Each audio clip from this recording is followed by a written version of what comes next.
What's going on, Nathan? Hey, good morning, James. Good to be with you, man. Good to be with you too, buddy, man. I was I'm excited to be here with you and just kind of get some more information about like what you've been able to do and our history together. It's been a while since we've known each other, man. Can you kind of share that a little bit, that little story? Yeah, I mean, my gosh, man, what was it? 2000 and probably like 2008, 2009. I had a real estate agent here in Atlanta, Lonzo Hunter, that was working with Metro Brokers at the time, and I had saved his butt on a couple of deals and done a really good job for him. And James was looking for a good quality lender.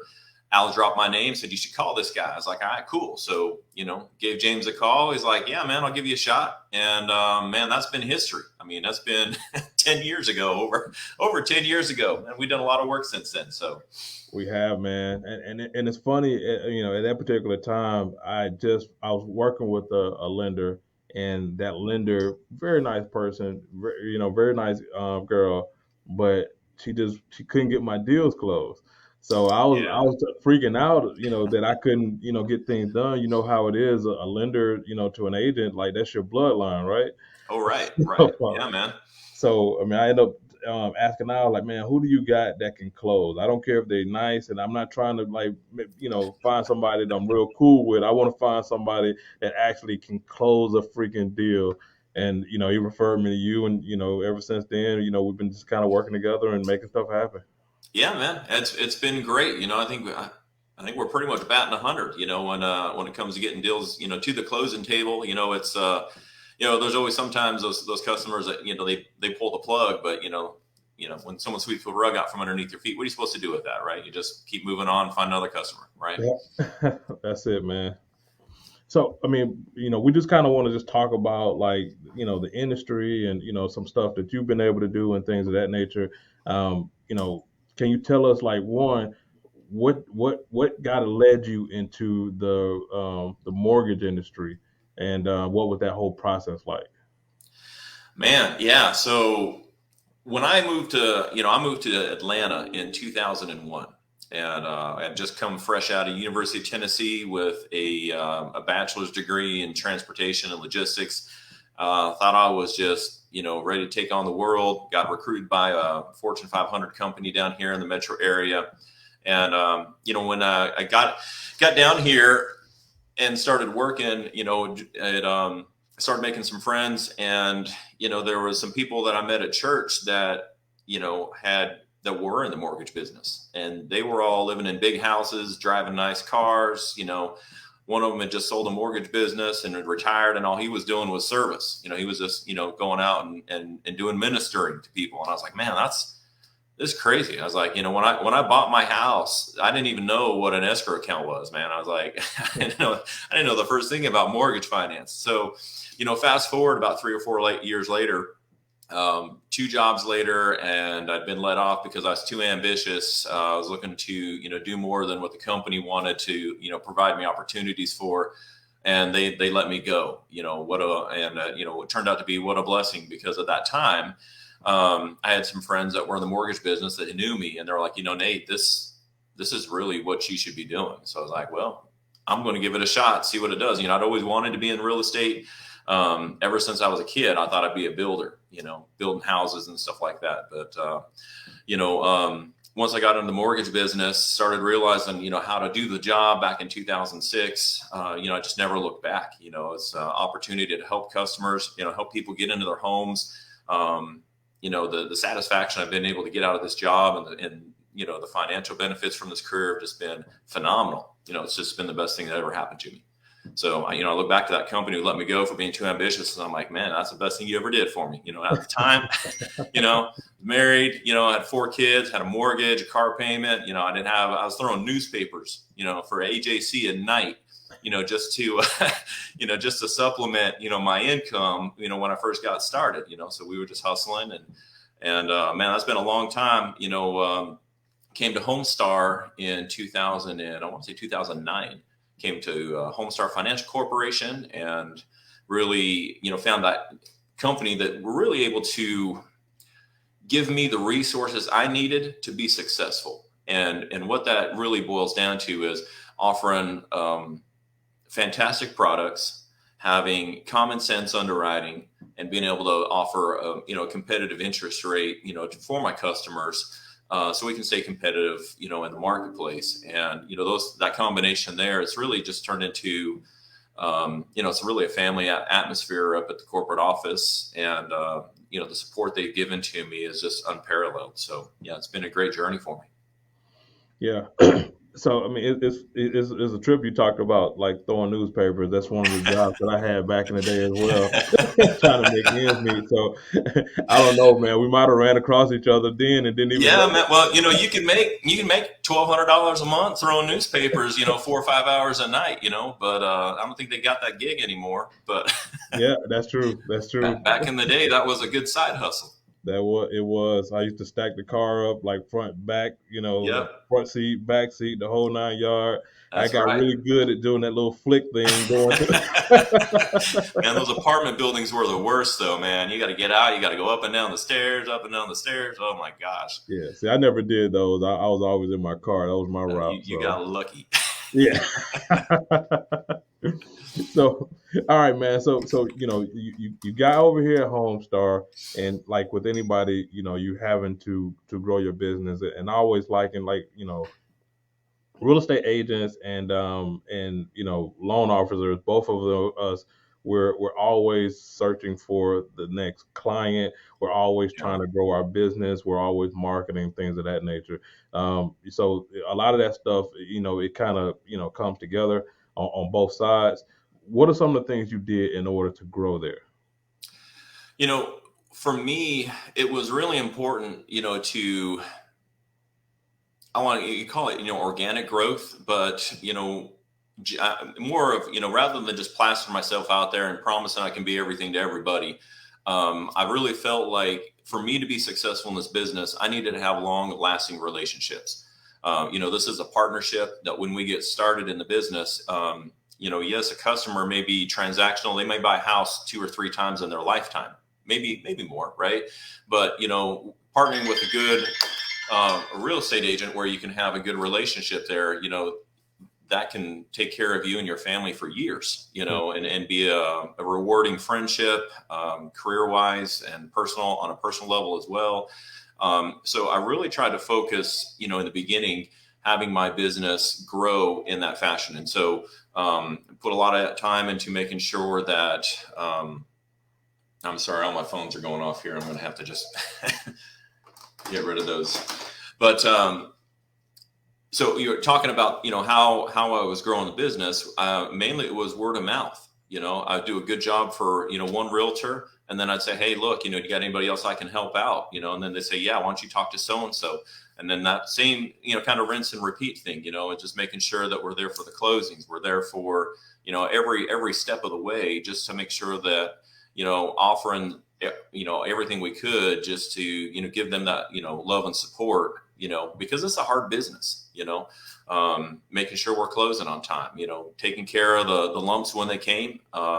Sometimes you had to take it on the chin, and go talk to somebody. And I remember I had a real estate agent that we were trying to do a ITIN loan, and we had our investor had pulled the plug on that program halfway through our process, and I had to go up there, take my lumps with my sugar, so that was not a fun conversation, telling them, hey man, I'm sorry, you can't do this deal. But what that really led them to know is that when that I was a genuine person, that I was low, I'm here to take care of you. And I've got your interests at heart, so that's really what we've done. So, went from, really mostly organic growth. And, as my career grew and we had to grow our team out, we've branched out into, some different, marketing opportunities where, we've joined, board home realtor associations, and doing some of that. But for the most part, we're still doing that word of mouth, that's really served us well. And, we've established some really good lifelong clients so far that, they send us all their business because they trust us. Yeah. Yeah. I mean, I always talk to agents, and the biggest thing is like when to ask for that referral. right? Right. We all know that we need to ask for it, or we should be asking for it if we're not doing it, because that's how the thing gets passed along. Is that something that you try to let them have the good service first and ask for a referral, or are you asking beforehand, or are you asking beforehand and afterward? Well, man, and that's a great question. Um, you know, Usually when I'm working with somebody new, I want to show them what I can do first, and then once we've shown them what we can do, I say, hey, look, now that you've seen what we do, who else do you know that we can help out? In the industry, that might be a good fit. You got an agent friend of yours who's struggling with their lender. Someone who's not performing up to par. There are some basic levels of service that need to be established, and we do a pretty good job of meeting those, I feel like. And so when it comes to asking for referrals, generally I'm asking for those on the tail end. After we've gotten some business together. Gotcha. Okay. All right. If someone like you, if I were coming to talk to James Massey today, man, I'd be like, hey man, let me get a couple of these knocked out for you. But I tell you what, I get them all closed. You got to give me something, man. Let's start working together, right? Yep. That's how it goes, man. I mean, I try to do it both times. I ask for it right after I do. We do like buyer presentations or seller presentations. I do it right after the presentation. After they sign on the dotted line, I Yeah. ask for the referral, and then Yep. after the thing closes, I ask for another referral. That's So, right. and then after it closes a month later, I ask for another referral. So just kind of keeping that whole process going. Yeah. Now, one of the things that I will mention to you that we do try to do on every transaction is when we're talking with someone, I'm going to say, hey, rather than just asking for a referral, people like to help people out, right? And so I found we've had better success saying, hey, James, I really appreciate getting this deal closed for you. Could you do me a favor? Would you do me a favor, James? Yeah. Okay. Well, the favor I need from you, man, is next time you're at work or you got someone at some family member who's talking about buying a house, can you pass my name along and let them know how good of a job we did for you and recommend that they talk to me? Could you do that for me? Yeah, absolutely, I would do that. Oh. Okay, awesome, man. Who's gonna That's say easy, no to that, right? right? I mean, you're gonna do me a favor, man. I mean, help me out. I mean, and when I put it that way, I've never had somebody say, well, no, I can't do that. Yeah. No, So I'm not gonna do that for you. exactly, man. You stunk, man. Forget it. All right, man. All right. So go in this current market right now. What I'm hearing from a lot of agents, and I'm sure you're hearing it from a lot of agents that you work with as well, is these multiple offers, one house to every 20 buyers that's put in an offer, and just trying to get that offer accepted. What are some of the things that you've been able to do on the lender side that kind of help your agents to win some of those offers? Sure, sure. So, it's all about speed these days, and so one of the things that we do is we do a shorter due diligence. As far as not your due diligence, but a shorter financing contingency, right? So, that seems to be helping folks. So rather than put in, like a 21 or a 25-day financing contingency, we try to strip that down to about 10 to 14 days at the most. To kind of sweeten that deal up a little bit.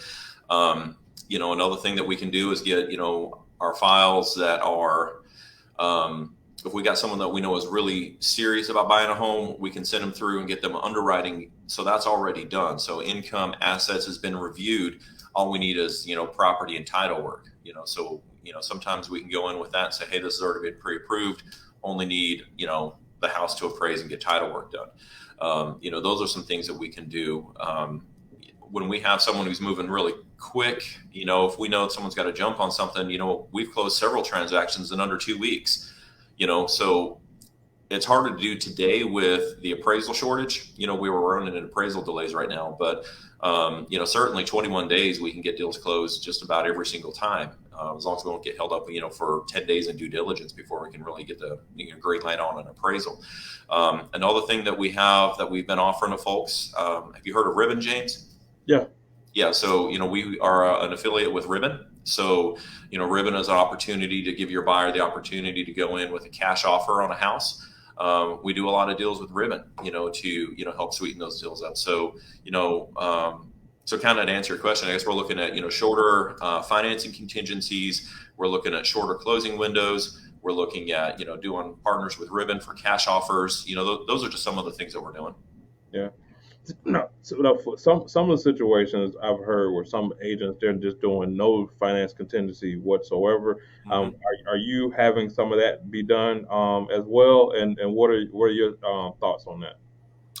Well, if you know that your buyer is locked up and he's good, you're not going to get turned down, for income or assets or something like that. Then, yes, I mean, you could go in with no financing contingency, put that earnest money at full play, full risk there, because you've got a good guarantee from your lender that that deal is going to close.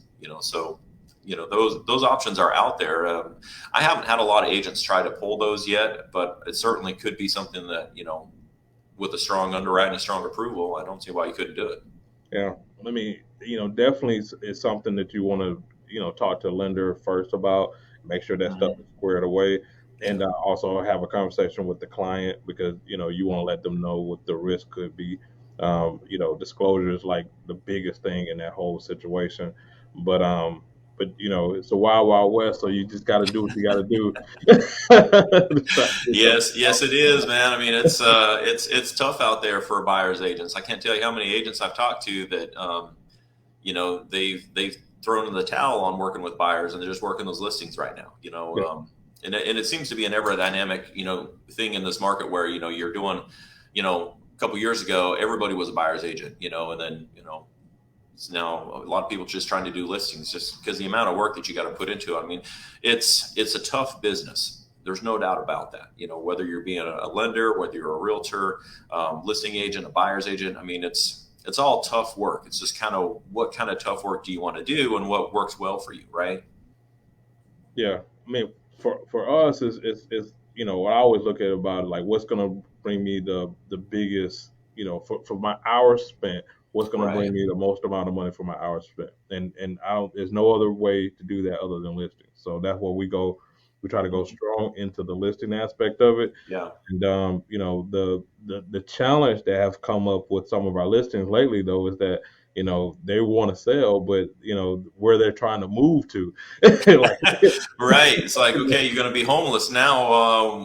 Where are you going to get that house for the same price that you want to get when you bought it 3 years ago? yeah, Right.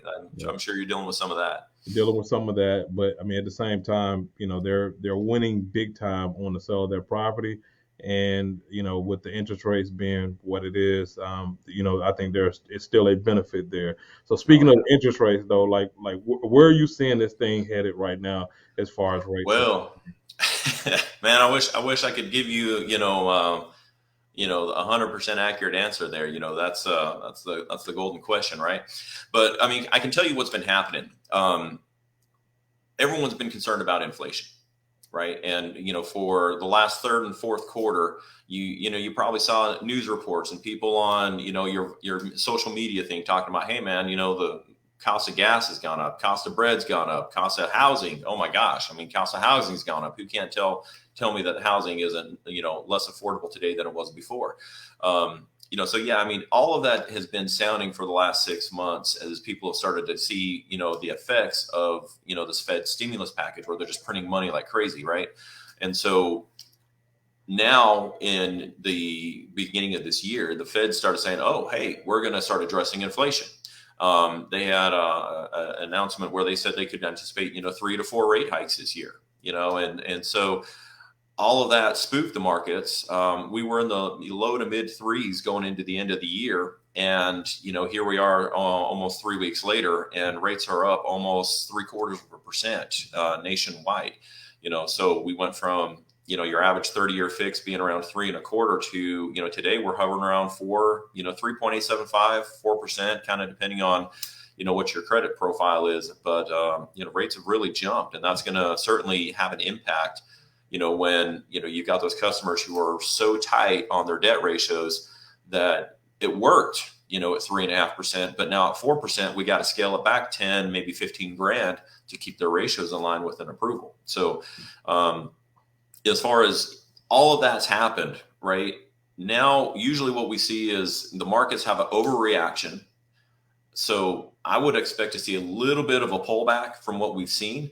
But overall, in general, it seems like rates are going to be trending higher for the foreseeable future until the Fed realizes that that policy may not be able to work. So right now, there's kind of a they're calling out the mortgage bond professionals are calling the Fed out, to see if they're actually going to be able to do what they say they're going to do.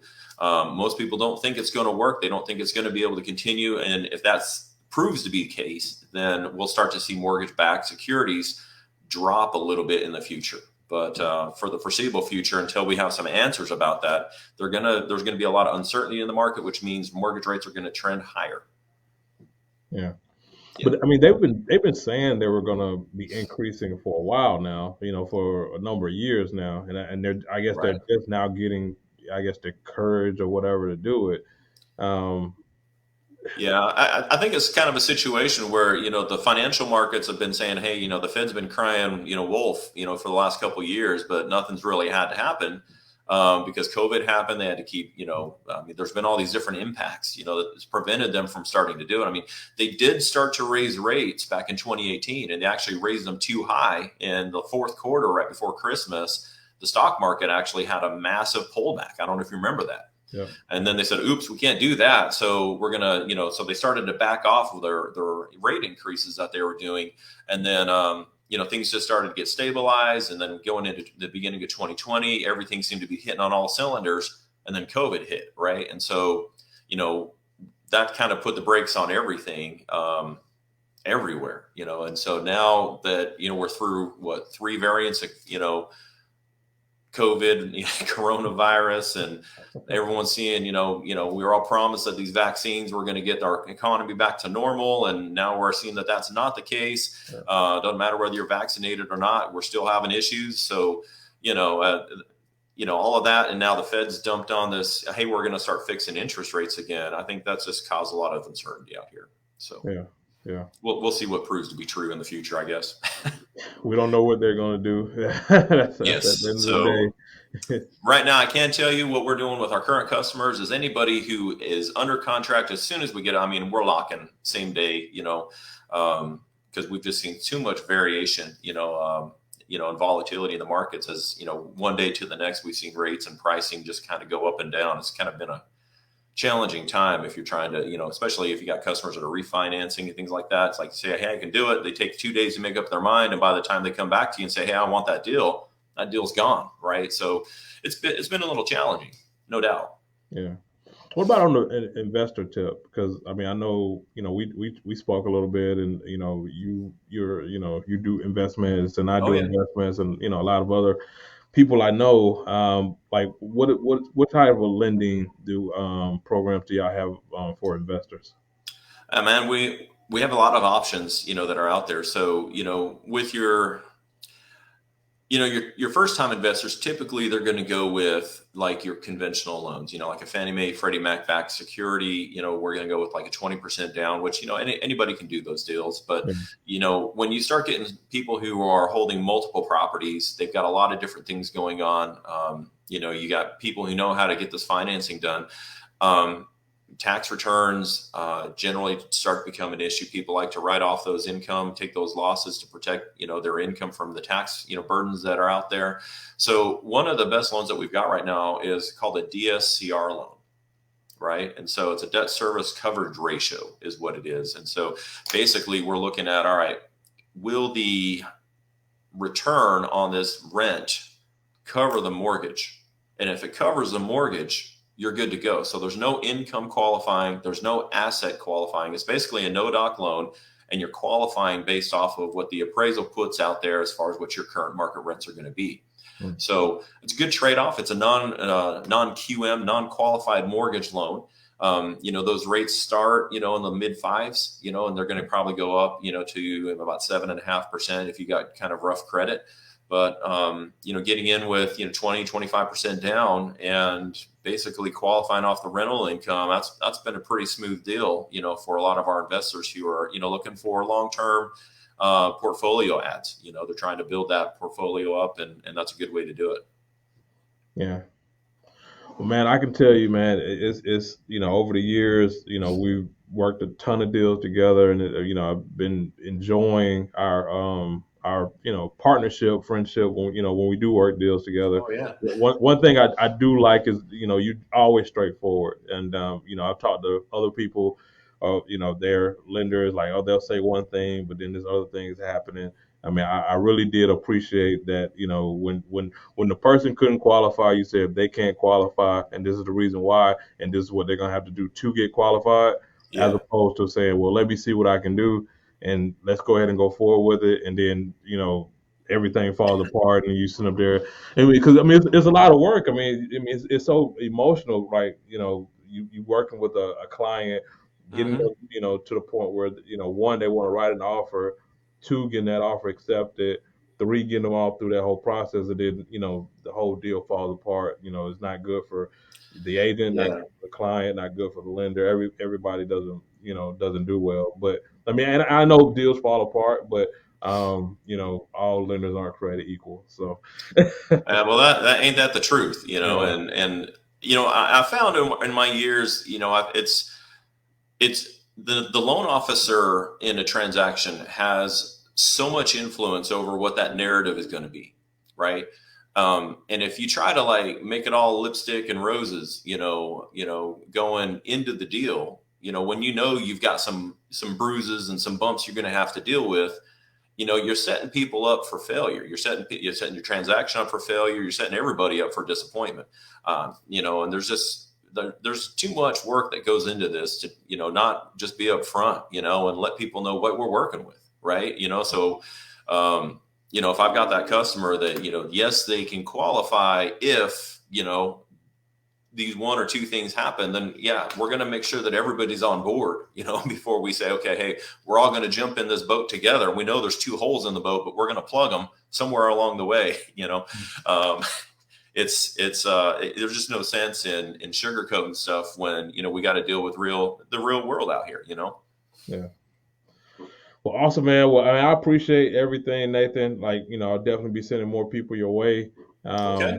And once again, we do these every Thursday at 11 o'clock, where we're interviewing an agent or a lender or somebody that's going to add value to the real estate industry. Sure, So, sure.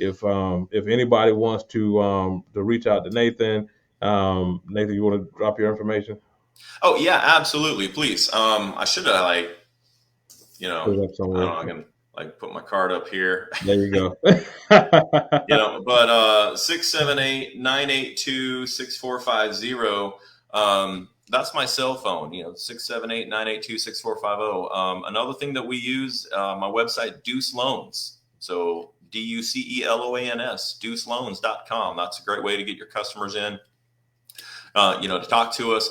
If I didn't talk really about where I've been at Homestar, but every year in Homestar, I've been in the top 10 of the sales producers up here.